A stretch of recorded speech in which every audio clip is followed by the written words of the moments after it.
Olá, bom dia para você, seja muito bem-vinda e bem-vindo à sua consulta com hora remarcada. A consulta doutora está no ar, agora a partir das 11 horas. Caso você já seja um telespectador que veio com a gente da tarde, muito prazer te reencontrar. Obrigada pelo prestígio, por manter aqui a nossa parceria.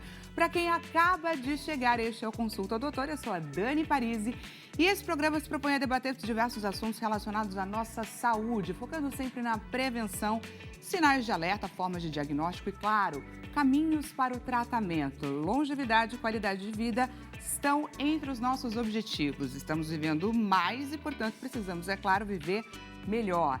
E hoje a gente embarca, no Maio Amarelo para falar sobre a importância da conscientização sobre a segurança no trânsito.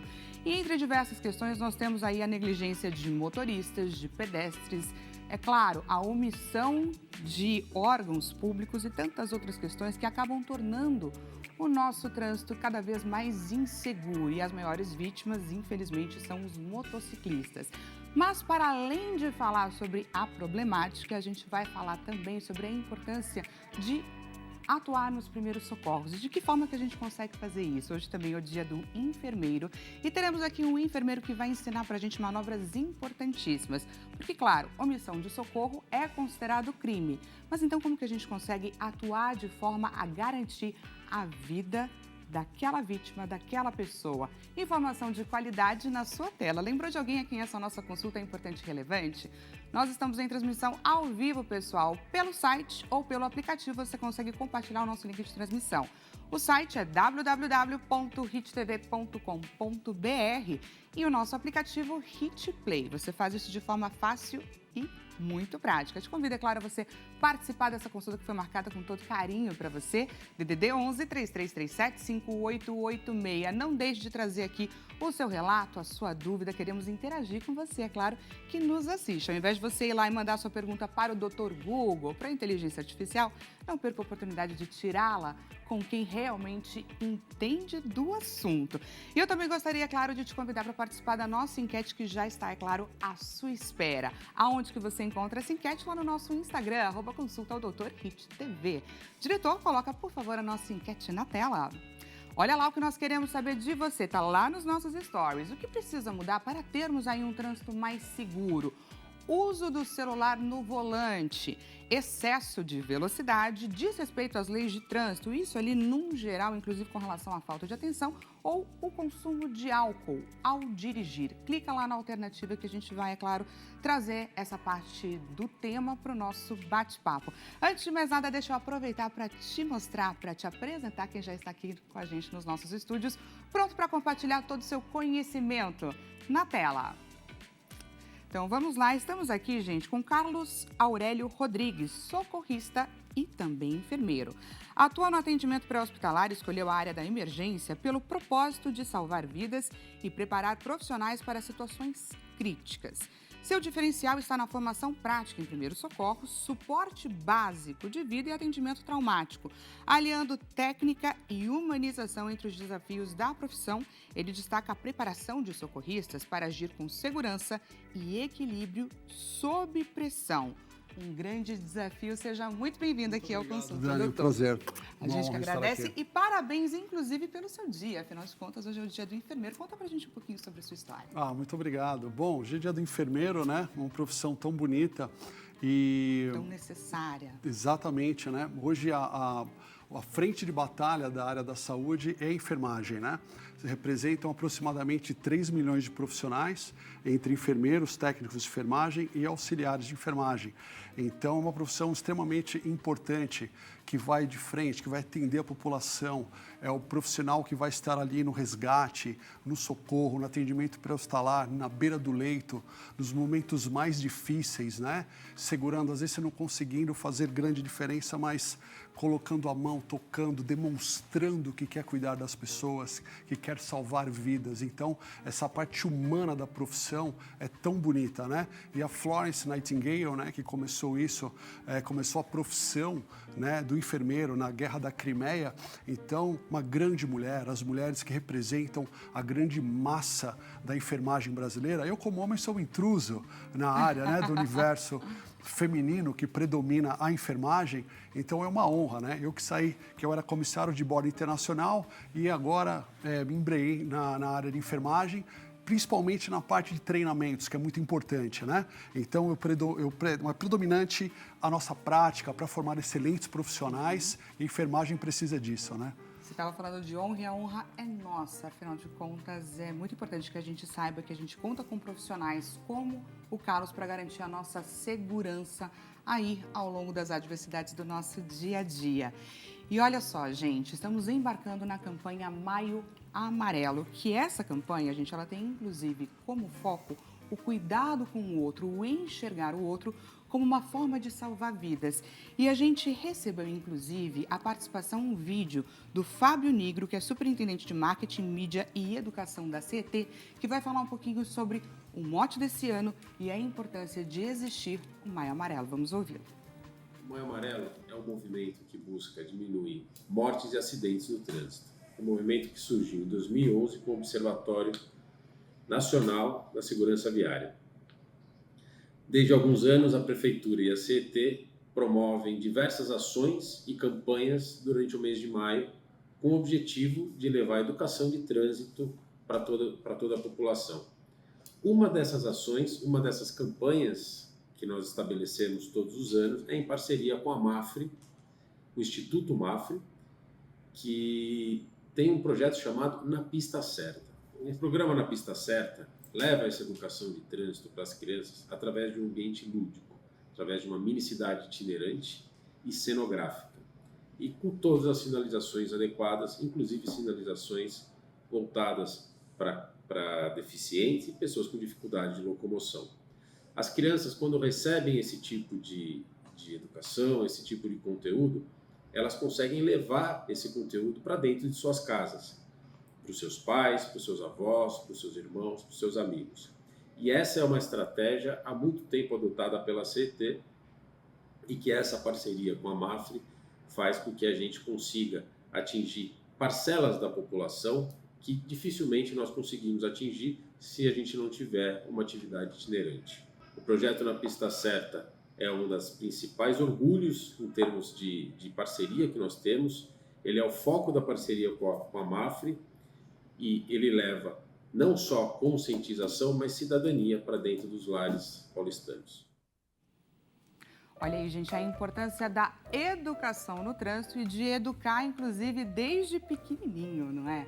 E quando a gente pensa ali no nosso trânsito, que tem se tornado cada vez alvo de debate pela sua periculosidade, principalmente com relação aos motociclistas, a gente tem, é claro, a negligência dos motoristas, a gente tem ruas, gente, não só aqui na cidade de São Paulo, mas a nível nacional, que são consideradas perigosas, mas que ainda assim continuam só contabilizando acidentes atrás de acidentes, ou seja, o que leva a gente a entender um pouco a omissão do poder público nessa história. E aí eu queria trazer, inclusive, um novo dado que é com relação a essa reformulação que a gente teve para que as pessoas possam, hoje em dia, retirar a CNH. A gente teve uma desburocratização, uma diminuição de custos, mas que pode, inclusive, agravar o cenário do nosso trânsito, que já é considerado um cenário difícil. Sim, esse é um aspecto ruim, né? De você facilitar por um lado, mas em contrapartida você não tem um treinamento adequado. E eu que sou um profissional que eu foco em treinamentos, né, práticos e repetitivos, isso acaba trazendo aí um perigo também.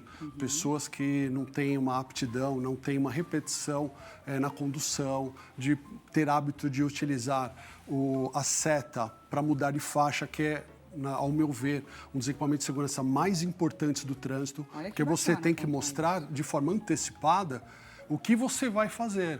Eu quero entrar à direita. Você tem que mostrar com muita antecedência que você vai virar à direita ou que você vai mudar de faixa. Não é um item opcional do carro. Não é. E tem pessoas que falam, eu nem uso, não sei nem para que tem. Às vezes tem pessoas que fazem essa brincadeira, às vezes meio sem graça, mas é o item mais importante. Porque se tem um pedestre na rua, ele está observando o carro, você tem que sinalizar com a seta o que você vai fazer.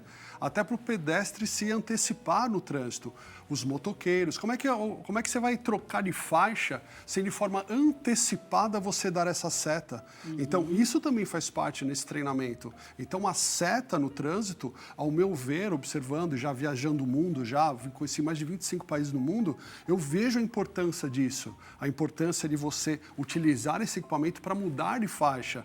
Numa cidade como São Paulo, nós temos quase a população da Alemanha, só na grande São Paulo, milhões de motoqueiros. Então, as pessoas têm que sinalizar mais.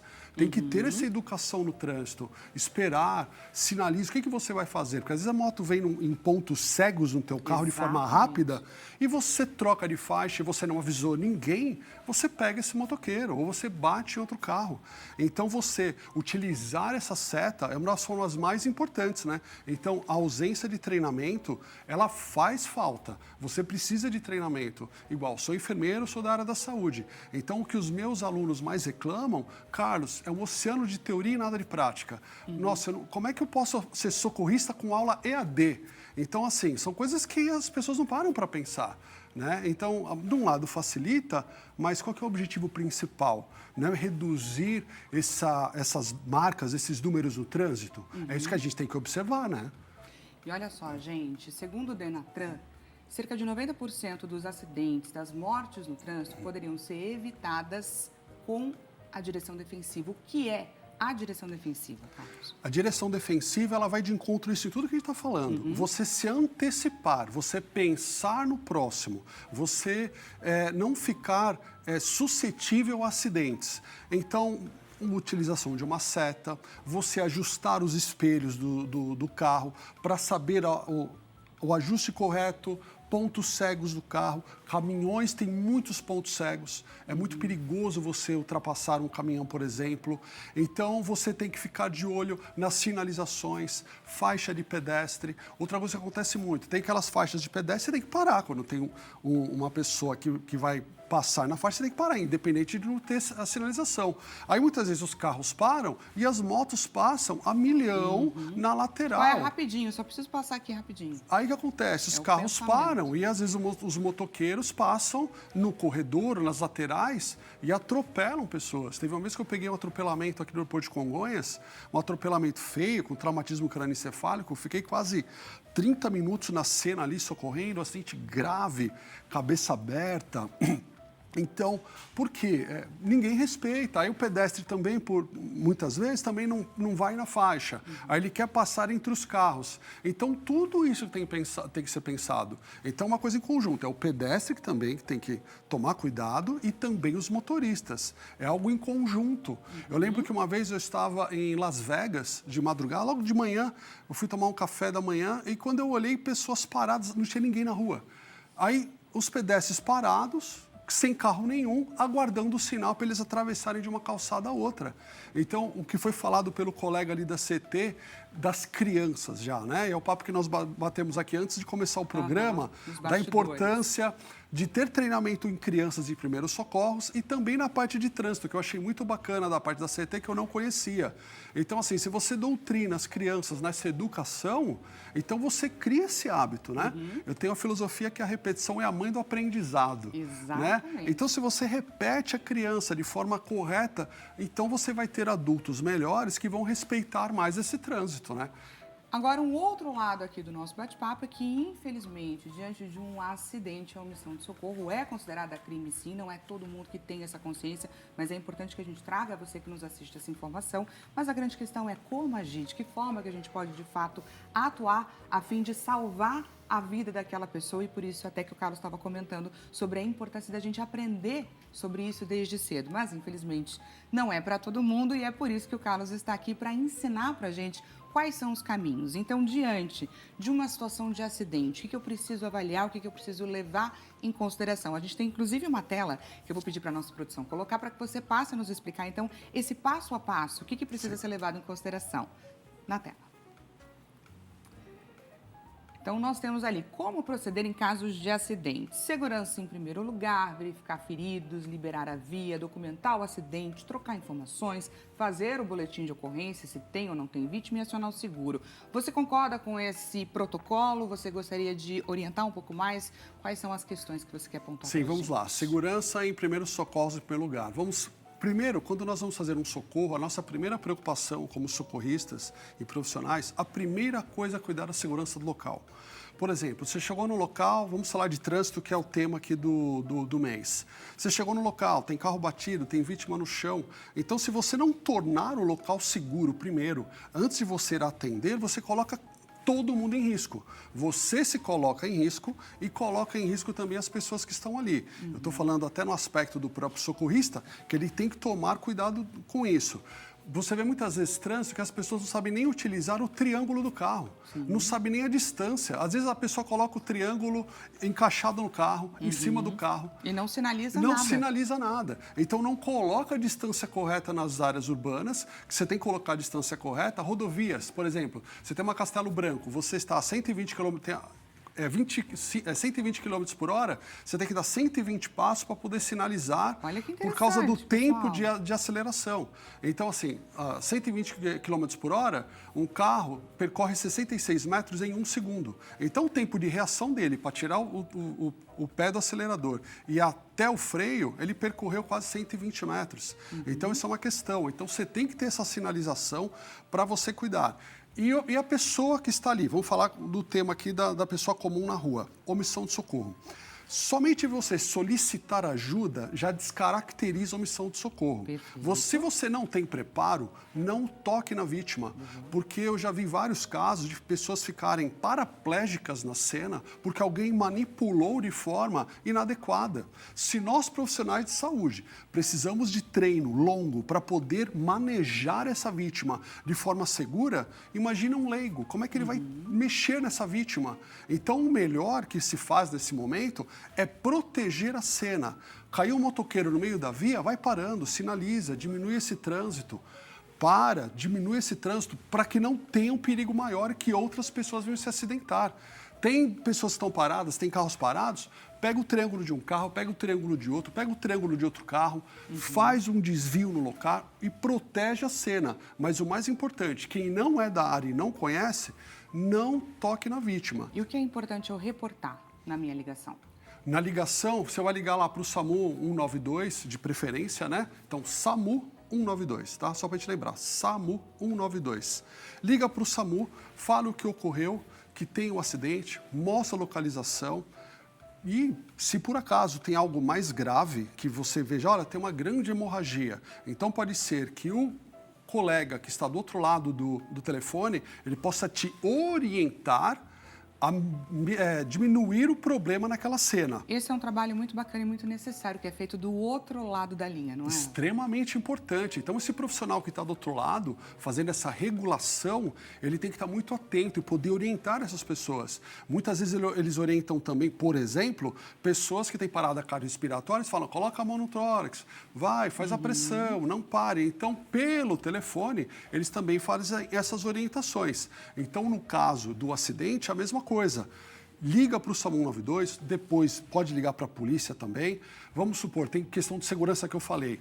Muitas vezes você acaba tendo um acidente com o motoqueiro, cai o motoqueiro, vem 20, 30, 40 querer te agredir. Então, você precisa de segurança para poder atender. Então, se você não tem segurança, você também registre isso.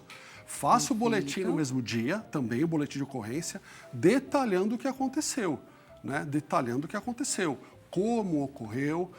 Na hora do acidente, tire foto do carro que bateu, da cena, como o carro está, porque também tem a questão de seguro, tem a questão de processo judicial. Às vezes a culpa não é sua, é do outro, mas se você não tem provas e não pegou testemunhas no local, você acaba se prejudicando. Então é importante também, você fez parte de um acidente, pegue testemunhas, tire foto, pegue os dados da pessoa, pegue nome, telefone, se de conseguir o documento ou não, aguarde a polícia para poder pegar essa documentação e fazer toda essa notificação, porque senão você pode ter problema a posteriori.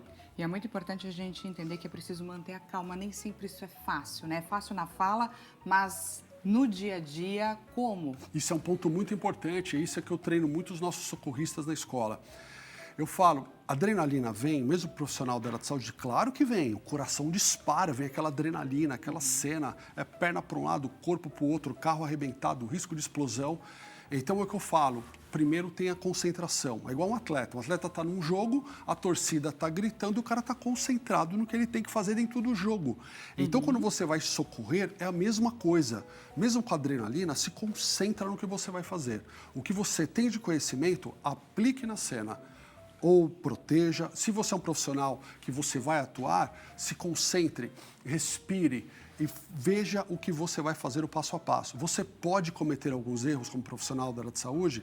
Pode, mas no decorrer dos passos, você corrige assim que o teu colega estiver do lado ou você mesmo lembrar. Então, a concentração é importante na adrenalina.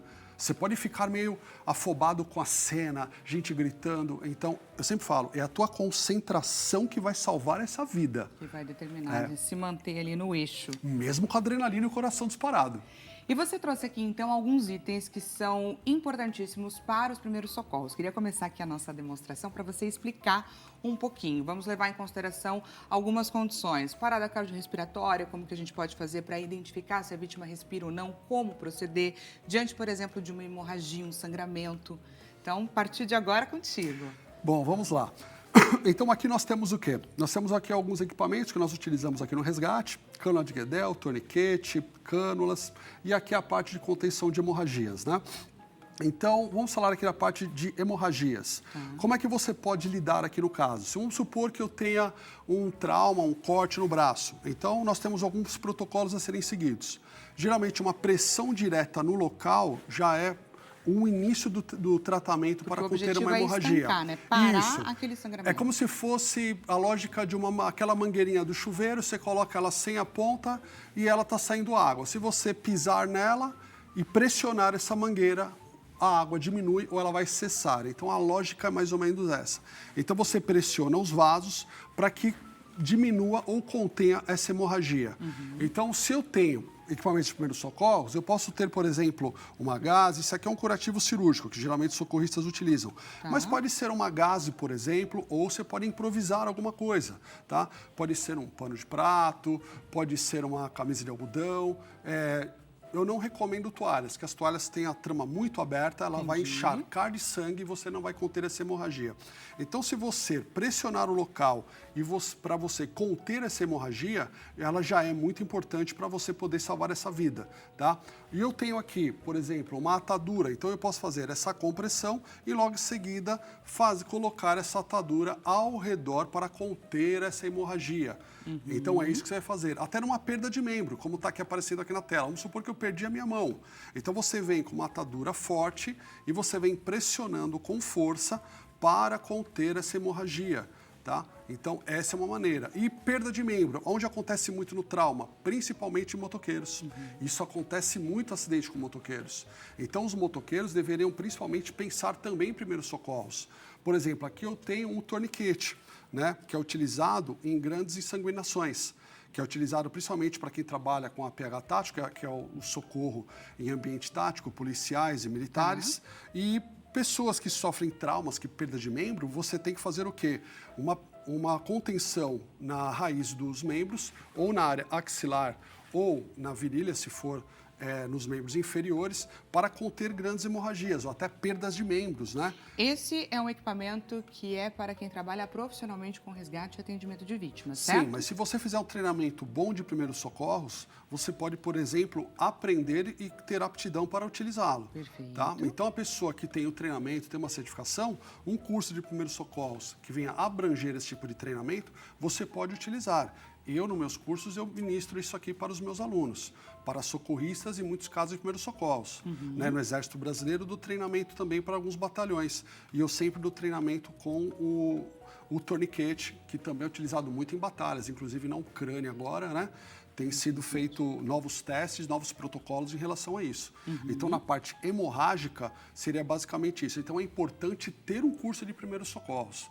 Né, que nós conversamos até de crianças fazerem curso de primeiros socorros. Nas escolas, as crianças poderiam ter treinamento de primeiros socorros. Tem a Lei Lucas, né, que os professores são obrigados a ter treinamento de primeiros socorros. Então, você que é pai, você tem que cobrar a escola para poder saber se os professores têm treinamento de primeiros socorros, tá? Porque esse, gente, é inclusive um procedimento que pode ajudar. Aquela criança, por exemplo, ela pode vir a compartilhar a informação que ela tem com alguém que vier a precisar dela no exato momento e ali então salvar vidas, né? O quanto é importante, mesmo desde pequeno, mesmo entre os nossos pequenos. Lembrando, quem quiser participar, tirar as dúvidas, estamos ao vivo, não perca a oportunidade, DDD 11 3337 5886. Como proceder em uma parada cardiorrespiratória, né? Como identificar que aquela pessoa, aquela vítima não está respirando? Vamos lá, numa parada cardiorrespiratória, você poderia pegar aquele boneco ali na frente? Claro, Pode ser? esse Aquele aqui na frente, pode ser? Espera A gente só um adaptar um minutinho. pouquinho, isso. Só para eu poder colocar aqui e mostrar. Isso, perfeito. Vamos lá. Aqui. Então aqui, eu tenho uma pessoa no chão, tá? Tem uma pessoa no chão. E como é que eu vou proceder? Você vai tocar nos ombros da pessoa, senhor, senhora, porque você não sabe se ela está em parada cardiorrespiratória ou se ela está desmaiada. Então aqui você vai observar, você vai abrir as vestes para você poder visualizar o tórax. Se tiver uma camiseta colada, não há necessidade. E você vai observar durante 10 segundos se tem movimentação respiratória. Perfeito. Então você aguarda lá. Eu consigo identificar colocando o meu dedo aqui ou é muito subjetivo? O protocolo internacional, principalmente da Associação Americana do Coração, que a maioria segue, solicita para você observar o movimento respiratório durante 10 segundos. Tá. Isso para o leigo já é suficiente. Para o profissional da área da saúde, você pode até utilizar o pulso carotídeo, mas tem que ter treinamento para isso. Perfeito. Então, para o leigo, a pessoa que assiste a gente agora na TV, observar a respiração durante 10 segundos já é um procedimento incrível. Então, você checa aqui durante 10 segundos, 1, 2, 3, 7, 8, 9, 10. Não tem movimentação respiratória. O que você vai fazer agora? Você vai ligar para o SAMU 192 e você vai solicitar ajuda. Quem estiver ao redor, ou então você pede para alguém fazer isso. Você aponta para uma pessoa, aponta você. Liga para o SAMU 192, eu tenho uma vítima em parada cardiorrespiratória, por favor, traz o DEA, que é o desfibrilador externo automático. Okay. E aqui você vai iniciar o protocolo. Qual seria ele? O nosso coração, ele fica bem no centro do tórax, tá? Bem no centro do tórax, na linha mamilar e nesse osso chamado externo. Então, a tua mão será colocada onde? Bem no centro. Essa parte que nós chamamos de calcanhar da mão vai ficar bem no centro do tórax e alinhado com os mamilos. Então, a sua mão vem reta, entrelaçada. E o movimento sempre em 90 graus. Aqui está inclinado porque eu estou na poltrona. Então, você tem que estar a 90 graus, tá? 90 graus da vítima, com o braço completamente reto em cima da vítima. E aqui você vai fazer a compressão de forma contínua. Então, aqui, só para exemplificar, então a tua mão vai estar... Só deixar as mãos aqui na tela. Então, ela vai pressionar até chegar ao limite e depois você vai permitir que o tórax inteiro volte. Quanto dessa pressão eu dedico, assim? Qual é a força? Claro que o eu dedico a ideal sempre é você ter um treinamento de primeiros socorros para você ter essa pressão, né? Você saber o quanto você vai colocar. Mas no dia a dia, você fazendo realmente o treinamento, você vai até... Na percepção, você vai até uma resistência e depois você libera completamente o tórax. O mais importante é essa liberação completa do tórax. Por quê? Porque no coração você vai fazer a pressão bem aqui na ponta dele. O coração vai ficar literalmente, vou colocar aqui na câmera, que interessante, tá? O coração vai ficar literalmente desse jeito, nessa ponta. E quando você deita, ele vai ficar ali para cima. Tá. E a tua mão, onde que ela vem? Ela vem bem aqui no ápice, né? Do ventrículo esquerdo. É aqui onde a tua mão vai fazer a compressão. Então, você vai esmagar os ventrículos, depois você vai liberar. O coração é o único órgão humano que ele recebe sangue oxigenado quando você libera completamente ele. Então, as artérias coronárias ela vem do latim, e ela quer dizer coroa, que é a coroa do rei. Por isso chamam a coronárias, coroas do rei. Então ela tem formato de coroa, por isso é chamada de coronárias. Então quando você libera completamente esse coração, é que o sangue rico em oxigênio vai trazer vida para ele. Então é muito importante, tem muito profissional que não sabe disso. Que na hora que você faz a compressão, você leva a vida para o corpo. E quando você libera completamente, você leva a vida para o coração. Então, por isso que é tão importante ter treinamento de primeiros socorros. Então, você que tem possibilidade, ou mora em São Paulo, em qualquer Muito outro lugar, importante pontuar. procure um local para fazer treinamento de primeiros socorros, porque o que mais mata hoje no mundo, né, na verdade, é o problema cardíaco e AVC. E a maioria das paradas cardiorrespiratórias, 85% acontecem no ambiente doméstico. Então, as pessoas, as crianças, os jovens, têm que ter treinamento de primeiros socorros. Isso porque é dá seríssimo. possibilidade, sim, porque dá possibilidade de chegar nós, da equipe de resgate, com os equipamentos, com farmacologia, com adrenalina, com todos os protocolos que nós temos para poder aumentar essa sobrevida. Então, se a pessoa é bem treinada, aumenta as chances de sobrevivência. Então, Com esse protocolo, então, você consegue aguardar a chegada do socorro. Exatamente. E aí, então, eles vão saber de fato o que fazer. Olha, pessoal, a importância de tudo isso. Consulta, doutor, vai para um rápido intervalo, eu já estou te esperando. Não perca a oportunidade de encaminhar para a gente a sua participação. DDD 11 3337 5886. Até já já.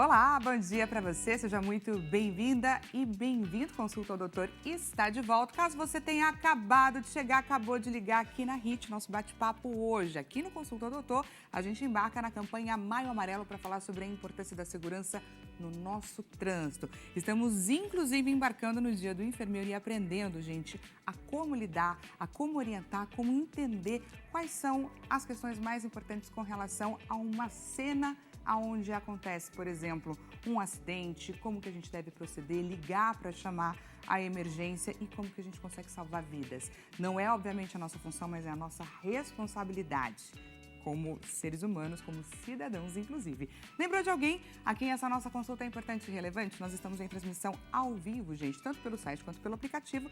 Você consegue compartilhar o nosso link de transmissão para que a nossa informação de qualidade chegue de fato para quem precisa dela. Como que você faz isso?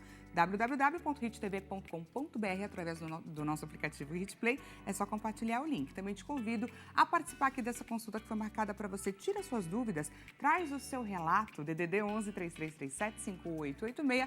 Também peço, é claro, para que você participe da nossa enquete. Onde é que está essa enquete? Lá no nosso Instagram, @consultaodoutorhittv. Diretor, coloca, por favor, a nossa enquete na tela. Aonde você encontra ela? Lá nos nossos stories. O que precisa mudar para termos um trânsito mais seguro? Não é novidade para ninguém que, infelizmente, nosso trânsito aqui no nosso Brasil é bastante violento, bastante inseguro. Precisamos parar com o uso de celular no volante, apesar de tantas campanhas que notificam e falam sobre isso. Precisamos parar também com excesso de velocidade, com o desrespeito às leis de trânsito ou com o consumo do álcool ao dirigir. Clica lá nessa alternativa que você considera que é a mais importante, a mais relevante, que a gente vai tratar e falar sobre essa questão também.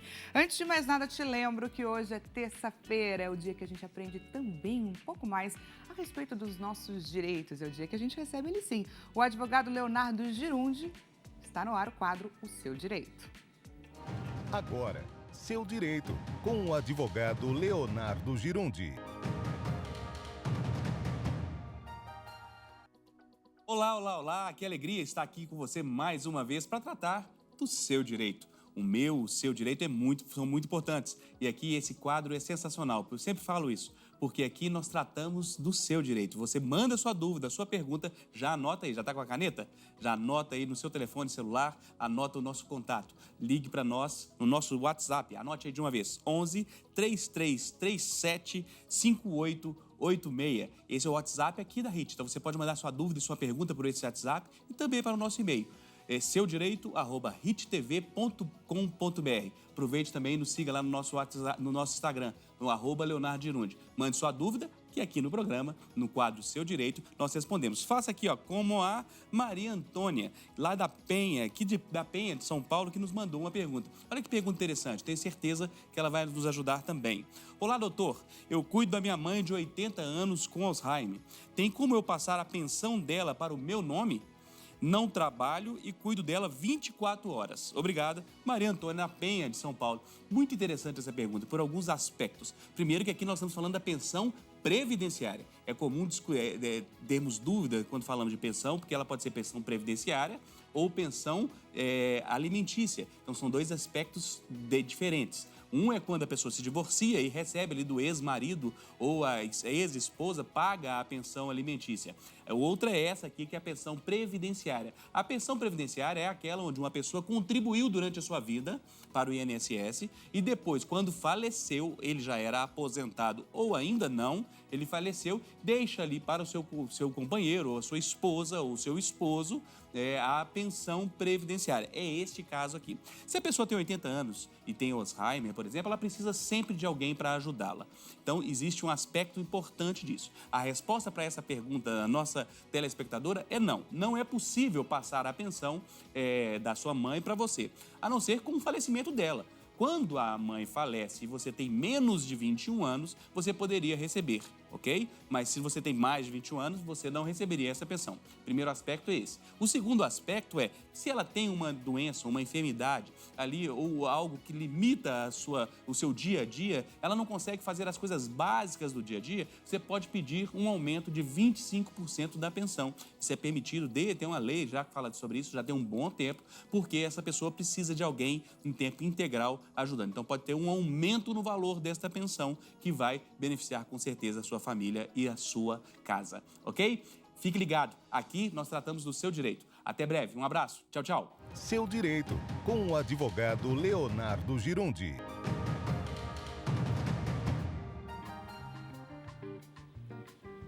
Eu particularmente adoro esse quadro, gente, porque a gente aprende demais com as dificuldades, com os questionamentos de quem vem e interage. Você aí, a nossa audiência, quem encaminha a sua dúvida, o doutor Leonardo Girundi, que traz todas as explicações. Caso você queira, é claro, ter a sua dúvida sanada, entender quais são os caminhos que você tem na semana que vem, não perca a oportunidade de encaminhar pra gente. O telefone é o mesmo, DDD 11 3337 5886. Para quem acaba de chegar neste exato momento, deixa eu te apresentar o Carlos Aurélio Rodrigues, que é socorrista e enfermeiro, que está aqui com a gente, compartilhando todo o conhecimento deles, trazendo dicas, falando sobre a importância da gente obter informações e as informações necessárias para ajudar, é claro, a quem precisa. Mas antes de mais nada, a gente seguir aqui com o nosso bate-papo e o nosso aprendizado, quero chamar a sua participação, a sua interação. É muito bom saber interagir com você que nos assiste na tela. Então vamos lá, temos a participação agora, gente, do José Marcos, do Rio de Janeiro. Seja muito bem-vindo, viu, José? Bom dia para você também. Renovei minha CNH, troquei de categoria, fiz o curso para transporte de passageiros e também os cursos de legislação em primeiros socorros. Olha que interessante. Estou acompanhando essa informação tão importante e acredito que esse tema precisa sempre ser reforçado. Infelizmente, muitas pessoas não colocam em prática o que aprendem e por isso vemos um trânsito cada vez mais violento, com tantos acidentes, muitos deles fatais. Que bacana esse relato do José, não é? É verdade. Ele falou aí da importância do treinamento, né? E da repetição. Ele falou da repetição. Isso é muito importante, né? Colocar em prática. Colocar em prática, né? Então, os treinamentos, eles têm que ser repetitivos. Justamente a pessoa ter uma memória motora. Que é isso que eu sempre procuro fazer nos cursos que nós ministramos. Então, assim, tem que ter essa prática. Primeiros socorros tem que ser batido bastante. A mídia tem que chamar mais atenção a respeito do treinamento de primeiros socorros. Crianças podem salvar umas às outras com questões até de engasgos, né? Engasgos com bebês, uma criança com a outra. Eu já tive relato de aluno meu que ensinou outro filho de 6 anos a fazer a manobra de desengasgo e salvou outra criança no intervalo da escola. Porque ele aprendeu comigo no treinamento de socorrista, passou para o filho e o filho salvou dentro de uma escola. Então, é exatamente o que ele falou. É um conhecimento replicável, né? Então, importante. Que chega na hora de quem precisa, gente. Por isso que a gente está aqui nessa terça-feira debatendo esse assunto. Você estava falando sobre a importância, muitas vezes, quando existe, né, um acidente com vítima, da imobilização, né? Que, obviamente, que a pessoa sem informação, às vezes, vai lá, toca na vítima e pode, infelizmente, levar a um desfecho desnecessário. Então, fala um pouquinho disso pra gente, inclusive quais são os mecanismos que a gente tem para conseguir imobilizar o corpo dessa vítima e o que precisa ser levado em consideração. Vamos lá. Então, a parte da restrição de movimentos, então ela deve ser feita por um profissional treinado e habilitado. Se você é uma pessoa leiga, viu o acidente ou participou de um acidente e você quer ajudar, não toque nessa vítima se você não sabe o que fazer. Não vá, às vezes, muitas vezes, naquele intuito de querer ajudar, você causa um dano maior. Então, só pode ajudar se você tem conhecimento. Se não tem conhecimento, deixa para o profissional fazer isso. Perfeito. Por quê? Acidentes automobilísticos, geralmente são vítimas politraumatizadas, com vários traumatismos. Muitas vezes é traumatismo raquimedular, da cervical, traumatismo crânioencefálico, traumatismo de algum membro. Então, você tem que ter treinamento para isso, né? Inclusive, daqui a pouquinho nós vamos falar de uma das pranchas, que é padrão ouro mundial, que não tem no Brasil, que eu tento reforçar para que médicos dentro de hospitais, já que o programa tem muito esse enfoque, né, para que eles tenham conhecimento desse equipamento para colocar nos SAMUs do Brasil, nas rodovias, para poder fazer um atendimento correto, com quase nada de manipulação raquimedular. Vamos entender, então, um pouco mais sobre isso, trazendo essa informação de qualidade restrita, porque, como o Carlos comentou, não é todo mundo que sabe que esse recurso existe. A gente vai, então, pedir para colocar imagens da prancha Scoop para você explicar para a gente qual que é o diferencial desse equipamento para o equipamento que a gente tem convencional nos atendimentos. Essa daí é uma prancha Scoop, que é chamada colher em inglês. Ela abre e não tem movimentação da vítima no chão. Então, você vê que em cima eu seguro a cabeça, um outro socorrista embaixo fecha embaixo, colocamos em cima da maca da ambulância e aqui você retira para deixar o paciente confortável em cima da maca. Perfeito. Então, esse é o padrão ouro mundial para utilizar. Levantou, colocou na maca e depois você vai fazer o quê? Coloca de novo essa prancha no hospital para você tirar da maca da ambulância para a maca do hospital e, movimentação zero. E a vítima, confortável. Se ela vai fazer um transporte de 20 minutos, tirou, colocou na prancha do hospital, retirou novamente, olha aqui como é que é, zero movimentação. Então, essa prancha, que é conhecida como scoop, tesoura ou colher, ela pode ser utilizada para facilitar e agilizar o atendimento no Brasil. E então aqui, com essa prancha, eu treino um socorrista em um dia. E com a prancha convencional, aquela de plástico ou aquela de madeira, um socorrista fica comigo quase 10 meses, 1 ano, para eu poder treinar de forma adequada. Então, essa prancha Scoop, os médicos, principalmente, que muitas vezes são diretores de hospitais e coordenam resgates no Brasil, tem que colocar essa prancha no Brasil, porque aquela prancha rígida movimenta demais e coloca a população em risco, porque você movimenta muito, precisa de muito treinamento. E com essa prancha, você facilita o atendimento pré-hospitalar no Brasil e dentro dos hospitais. Porque aquela prancha rígida, quando chega no hospital, muitos médicos deixam a vítima 4, 5, 6 horas em cima dela. E com essa prancha Scoop, não. Você coloca essa vítima na maca do hospital, abriu, como vai mostrar agora no vídeo, e você pega o teu equipamento, coloca na tua viatura e vai atender. Então, o que acontece no Brasil? A prancha rígida fica no hospital e a equipe fica parada 4, 5 horas sem atender a população brasileira, se tivesse esse equipamento que é o padrão ouro mundial. Olha que bacana o levantamento que o Carlos está trazendo aqui para a gente, que pode vir a salvar tantas vidas. Colar cervical, qual é a importância dele, o que precisa ser levado em consideração? Isso, passa aqui para mim o colar, por gentileza, Dani. Então, aqui nós temos um colar cervical. Qual que é a função do colar cervical? Na verdade, aliviar a tensão entre as vértebras. Essa é a principal função dele. Ele tem uma restrição de movimento e você vai trabalhar para que ele tenha num tamanho correto no pescoço dessa vítima para aliviar. Só que o colar cervical, ele não pode ser colocado de forma indiscriminada. Muitos colegas da área da saúde acabam colocando o colar sem uma avaliação prévia. Então, tem vários problemas que ele pode acarretar.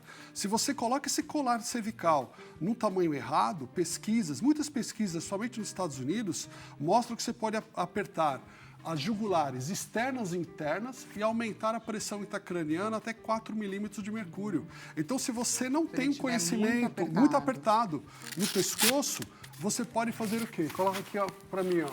Você coloca muito apertado no pescoço e acaba apertando as jugulares externas e acaba aumentando a pressão intracraniana. Então, você tem que fazer uma avaliação prévia, ver se não tem trauma de face, ver se não tem trauma clavicular, porque ele apoia em cima das clavículas. Você pode causar um dano maior seccionando a veia subclávia ou artéria subclávia. Então, se uma vítima tem traumatismo crânioencefálico, olho de guaxinim, sinal de batalha, são termos que nós utilizamos na área, você não deve colocar esse colar porque pode aumentar essa pressão intracraniana. Então, isso aqui é um treinamento que o socorrista tem que ter. E, infelizmente, Dani, esse tipo de treinamento pré-hospitalar é praticamente negligenciado nos nossos bacharelados. Tanto de enfermagem, de medicina, nos cursos técnicos de enfermagem, e acabam recorrendo a cursos como o meu, de treinar socorristas para saber de todos esses detalhes. Então, a população precisa disso, porque trauma mata muito no Brasil. E esses primeiros momentos do atendimento são determinantes? São cruciais e feitos de forma correta. Então, se você tem, por exemplo, uma prancha Sculpe, que eu treino em um dia um profissional, se você tem os procedimentos, os equipamentos corretos, a chance de ter uma sequela secundária diminui drasticamente. Então, isso também falta muito no Brasil. Eu vejo que os alunos também reclamam muito sobre isso, dessa formação, muitas vezes, muito teórica ou então EAD. Então, tem curso de socorrista EAD, eles falam, Carlos, como é que eu vou ser socorrista com curso EAD? É o que eu pergunto, porque você tem que treinar tudo isso. O vídeo que nós passamos, aquilo é treinado à exaustão, para que você manipule o mínimo possível desse paciente no solo ou em algum lugar para não causar um trauma maior. Então, isso aqui que eu estou passando para você é um padrão ouro mundial de atendimento pré-hospitalar traumático. Para mim não, gente. Para você que está aqui nos assistindo, nosso público do Consulta ao Doutor. E pode deixar que eu vou pegar aí essa informação que eu tenho certeza que você deve estar passando pela sua cabeça, que você precisa dela. Vamos lá, Carlos. Considerando nós motoristas, pedestres, qual seria um kit de primeiros socorros básico que deveríamos ter ali na nossa mão? Vamos lá, um kit de primeiros socorros básico aí que é importante. Os protocolos de primeiros socorros ou do socorrista sempre priorizam primeiro a segurança e logo em seguida exsanguinação. Então, é importante você ter equipamentos para você segurar e conter essa hemorragia. Geralmente, uma gase é importante, tem gases que elas não são aderentes, que ela é importante até para cobrir uma queimadura, porque ela não vai grudar nessa queimadura, ou então muito pouco. Atadura para você cobrir essa região que tem essa hemorragia, isso é importante em primeiros socorros, né? Você ter essa gase, você ter essa atadura, como eu tenho aqui, né? Essa atadura que você pode colocar. Então, já começa com isso. O que mais que você poderia ter aí no kit de primeiros socorros também? Você pode ter alguma coisa relacionada a... Álcool, por exemplo, é arriscado você ter à disposição? Tem álcool 70 pequenininho que você pode fazer pequenas limpezas. Por exemplo, aconteceu um acidente com picada de animal peçonhento, uma picada de um escorpião. Você pode até utilizar, mas o ideal é água e sabão nesse caso, né? Para feridas, para queimaduras, também você ter uma atadura chamada atadura de rayon, que ela é antiaderente, ela é boa para você cobrir essa queimadura. Então, essa atadura também é importante. Band-aid também é importante para pequenos cortes, né? Hoje em dia tem também alguns curativos para poder fazer pontos falsos, também de forma emergencial pode ser colocado. Aí no hospital faz o procedimento correto, também é interessante ter um soro para fazer uma limpeza. Às vezes a criança caiu de bicicleta, ralou, está sujo com pedra, está com barro, então você pega um soro, você limpa ali para fazer uma primeira limpeza, né, na ferida. E se você puder também ter essa parte de ressuscitação cardiopulmonar, às vezes tem uma chamada pocket mask, que é uma máscara pequena que pode ser utilizado numa ressuscitação cardiopulmonar. Se você não puder utilizar, algum profissional que estiver na área pode utilizar também. Então, coisas do gênero. Então, a lista às vezes pode ser um pouquinho longa, mas pelo menos conter hemorragias, isso já é importante. Luvas de procedimento é muito importante para você não se contaminar. E às vezes você está numa situação que um profissional de saúde, assim como eu, está perto. Se alguém aparece com uma luva, meu Deus do céu, é um ouro na cena. Porque você pode manipular o sangue, gente, se você tem pelo menos as luvas de procedimento, né? Porque às vezes você pensa assim, não preciso, né? Não faz sentido, eu ter ali faz todo sentido, você pode salvar uma vida com esse kitzinho que você vai deixar lá. Uma vida ou talvez a sua própria vida. Por isso, tão importante ser nosso bate-papo. Com relação, por exemplo, a capacete para os nossos motociclistas, o que precisa ser levado em consideração na hora de escolher um bom capacete? Vamos lá. Capacete, ele tem que estar bem ajustado, a jugular, ela tem que estar bem ajustada. Eu vejo muitos acidentes que a pessoa bate, a pessoa deixa frouxa, coloca só porque tem que colocar para não tomar uma multa, e quando bate, a primeira coisa que voa é o capacete. Então, o capacete tem que ser do seu tamanho correto, bem ajustado e com aquela jugular bem apertada. É incômodo, mas é seguro, porque se você tem uma desaceleração brutal, o teu corpo vira peso de toneladas na desaceleração. Então, o capacete, a tendência é sair. E no acidente? Se acontecer, tem um motoqueiro ali que caiu, não retire o capacete. Quem tem que retirar o capacete são os profissionais que são treinados no atendimento pré-hospitalar, os socorristas que têm técnicas corretas para tirar. Virar esse motoqueiro, retirar de forma correta, nós temos que fazer uma avaliação, ver a integridade do capacete. Se o capacete estiver com deformação, aí que você não deve tirar de jeito nenhum. Tá? Então, o protocolo até nosso não é para tirar se o capacete estiver deformado, tá? Porque vai ter que ser retirado dentro do hospital. Então, a manipulação é... O que é mais importante, gente? Pedir ajuda, que descaracteriza omissão de socorro. Isso aí você já está ajudando. Tá? E proteger a cena. Coloque triângulo, sinalize, tem colete refletor, coloque, tem lanterna, pisca, vira um pavão na pista. Para que aquele acidente não se desdobre num segundo, terceiro, quarto acidente. Vamos juntos conferir o resultado da nossa enquete? Resultado na tela. Então, vamos lá. O que precisa mudar para termos um trânsito mais seguro? Entre tantas coisas, a alternativa mais votada, 40%, diz respeito às leis de trânsito. Na sequência, o uso do celular, consumo do álcool e excesso de velocidade. Você concorda? Gostaria de pontuar alguma questão? Diz respeito às leis de trânsito, acho que abrange todas as alternativas. Na verdade, é isso que eu ia comentar. Na verdade, a primeira abrange todas as alternativas, né? Então, diz respeito às leis de trânsito. É isso mesmo.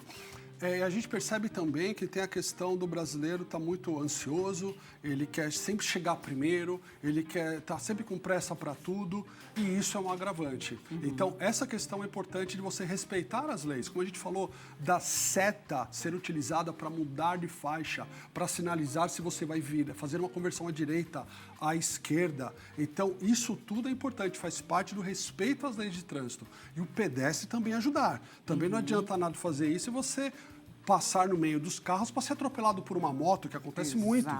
Né? Às vezes você passa fora da faixa de pedestre, a pessoa quer cortar caminho e acaba sendo atropelado, como eu pego atropelamento de pedestres por motos. E aí os dois estão no chão e é muito perigoso. E o perigo do motoqueiro também ficar em corredores, né? Que isso é muito perigoso. Cada um sabendo ali a sua responsabilidade, de que forma que pode atuar para garantir um trânsito mais seguro para todos nós. Espero que você tenha aproveitado aqui a nossa consulta. O tempo foi insuficiente, não foi? Mas eu aproveito, é claro, para deixar os contatos, gente. Do Carlos Aurélio Rodrigues, socorrista e enfermeiro, parabéns pelo seu dia, inclusive. Obrigado. Ele deixa à sua disposição Instagram e YouTube, 22 Brasil Socorristas, WhatsApp também, DDD 11 97891 0220 e o e-mail socorristas22brasil@gmail.com. Mais uma vez, obrigada. Muito obrigado. Desejo a você um excelente início de tarde e até amanhã nesse mesmo horário, às 11 horas. Já estou te esperando.